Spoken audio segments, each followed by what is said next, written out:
I be able to guess from my actions, because I'm going to look for something, not exactly to hide, but to get cover, and I'm going for my bow, because Yes, the only one thing I know is trouble's coming our way. And so one thing that you can remember is that, if you want, is that the front of the temple has these large pillars. And you were on that's the where steps. He came no, from. you had, yeah, and you had read. I'm down there. That's right. You are down there because you had I'm run looking with for your some sword. kind of stable, Right. some Yes. corner to get around something. Okay. Well, this is a big open courtyard, but Yeah, there so. could be maybe some Yeah. vehicles or something like that. Let's make a luck roll. 5 times power. Because I'm so lucky. Well, 5 times power, you are pretty lucky. So let's see. 26. Perfect. The luck of Legolas is with you. And so you can, holding your bow, you're able to get somewhere, perhaps behind some.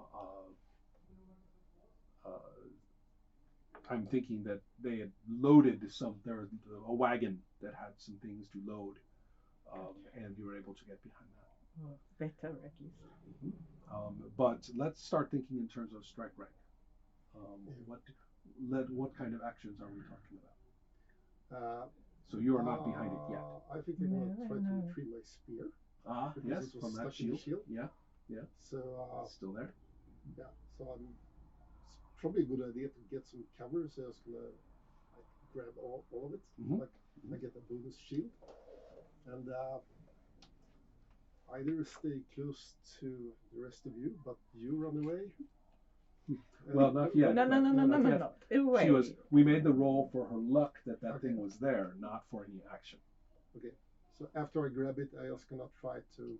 Let's worry about the grabbing first. Okay. We are establishing some strike rank orders. So, anyone else? Well, do I know if this thing is out to get me, or if it's going to be friendly? Do I have any idea? Because if I know that it's out to get me, I was wondering if I still have the ability to use the coin, and maybe here with my teammates, if going up. Well, as I recall, you have on more than one occasion opened your mind and your very spirit to this principle. So it is, if anything, it will claim you as one of its own, as it has already done with the priest. Okay. Which seems like a wonder it's not hostile to you at all. It is including you.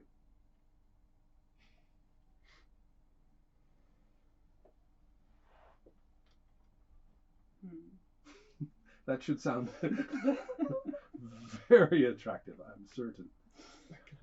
Let's do, to get to the spear is about 3 meters, so that's going to be 1 strike rank.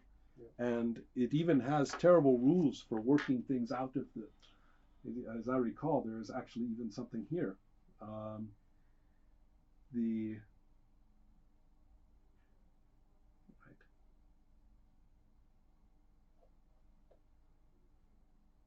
It talks about breaking the weapon, so the shield is okay. It doesn't talk about breaking the shield, so the weapon is okay.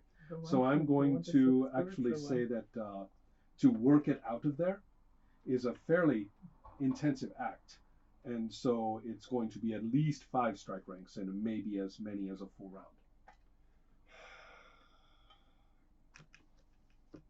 Screw the spear. Okay. Yeah. You've got your sword. Yeah. Okay. So what kind of action are we talking about? Trying to get closer to them. Okay. That's pretty easy, actually. If you're just getting closer to them, then that's just going to be 3 strike ranks. Yeah. So I just want to make sure that we're not spread out. Yeah. It's probably better to. Okay, and you were going to run over to the wagon thing, and so I'm going to say it's the same kind of thing.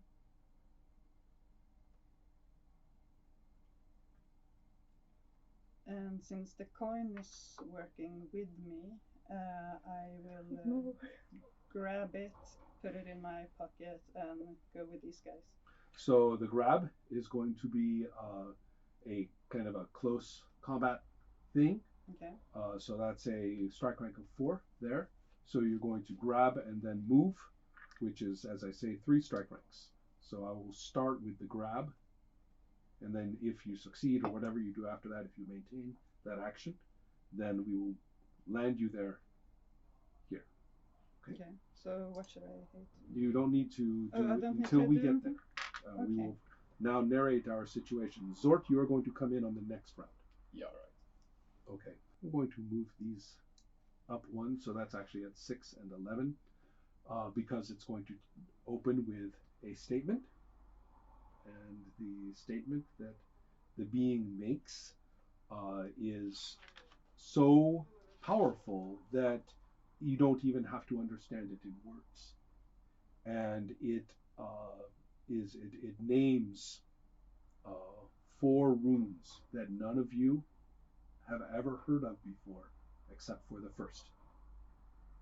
And the first one is infinity. The second one is eternity. The third one is objectivity. And the fourth one is purity. You have just been introduced to the old gods that existed before time began. They are all completely alien concepts to your entire mythology. None of the runes are opposed, for example. Most of your runes are opposed. So the reality is dynamic. Your reality is made of many different elements. It has one, light, which you guys don't even recognize as an element. It has a form that you have never heard of before, which is beyond mentioning, unfathomable. I won't even describe it for you at this time. Unless you want to try, of course. But now you are getting an idea of what you are up against. The existence of this thing would blast your reality. The existence of this god in power would blast your reality into nothingness. Do they just want the coin? That I'm not telling you. Okay. It has expressed itself. It has introduced itself. Urko versus the old gods. Mm-hmm. My coin. My Hoxier medallion. He didn't act nice enough. I completely agree with you about that.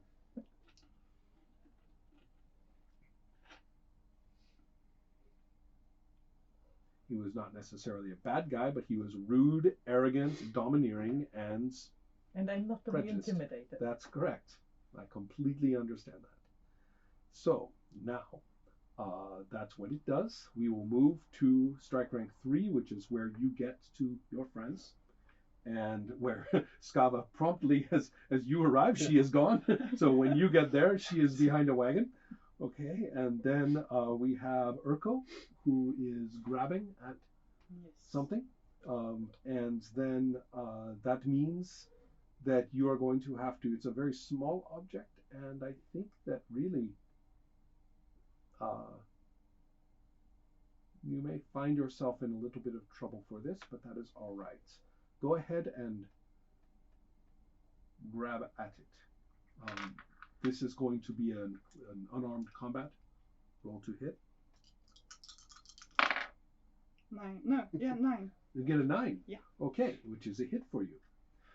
So you do manage to grab this. Check your unarmed combat, by the way. Oh, yeah. Where's that? I'm not supposed to check the strength, am I? You did roll under your actual strength percentage, correct? Yeah. You rolled under 17. So you do get to check it. Oh. Is it called unarmed combat? It should be, yeah. And it's one of your attacks. I think it's called hand to hand. Or hand to hand. Hand to hand. Hand to hand. Yeah. So the attack there. Mm-hmm. Perfect. And so you manage to get your hands on the coin. And so the fun part now is whether the reactive spell is going to, or an effect, which is like a spell, is going to hit you. And in fact, oops, why am I looking in there? I was looking for the resistance table like this was the rule book. That's funny. Well, I don't need the resistance table. I know what the power is, and I know your power, which is 14, correct? Or what is it now? Is it reduced a little bit? It's 13. Okay. So let's see. 13.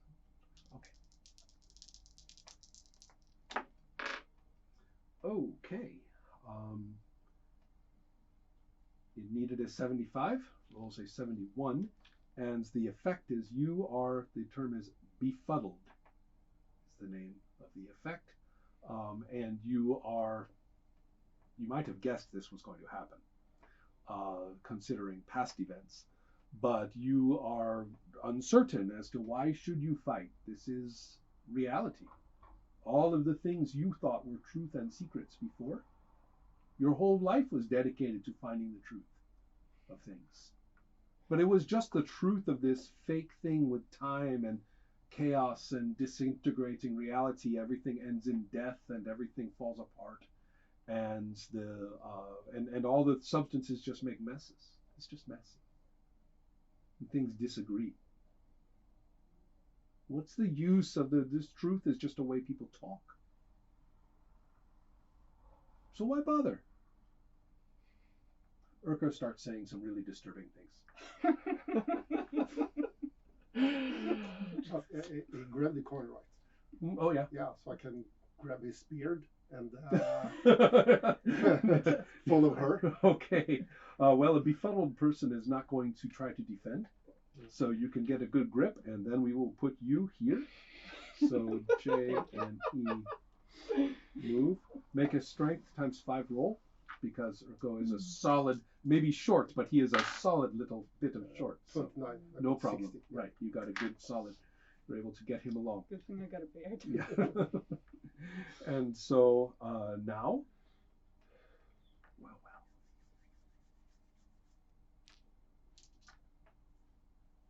Not Skava. You two are the targets. You're behind cover, it's fine. You are behind cover. You should know. Okay, so against you, make a, let's do a hit location roll. Tell me where I hit with a 6. No, I did it. So tell me where I hit with a 6. Leg. Oh, Okay, you are hit in one of your legs, and then let's see, okay, that's left and right, so you are hit in the right leg. And so this is going to do, oh no, 6 points of damage to your leg. Armor, yeah. I'm going to, I figured that you had put on your armor when you went to meet the Rune Lord, remember? You had done that, so your armor does count. In this case, however, the armor is disintegrated. There's the effects that has happened. I should have described this. What is happening is that this thing is growing much bigger, and it is this effect, and it is flowing down the steps, and this is the effect of its field. It is passing through you one at times. It doesn't hit all of you all the time, but it is passing through and changing all the time, so you're caught in it. And the damage you are feeling, of course, is just your inclusion back into infinity. You will become infinite if your hit points are brought to 0. Or if you take enough damage to a relevant body part. So, if you want to become infinite, just walk into it. Because that's what it is inviting all of you to do. All of us. Still not interested. It's a general. Can you bring that guy to me? It's a general announcement. Okay. So now for you.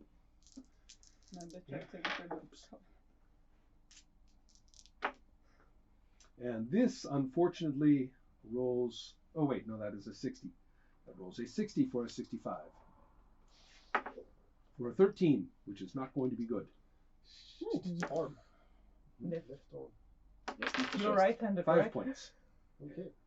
And I got 6 in armor. So. That's right. So it's going to disintegrate your armor to be only 1 point. Although you are not harmed yet. Okay, so you can see now how the damage works. There are several roving or moving effects through the course of this field, and I'm going to have to roll. There are 2 targets, so it will hit as long as will attack as long as there are 2 targets. With 3 targets, then I will roll randomly to see which 2.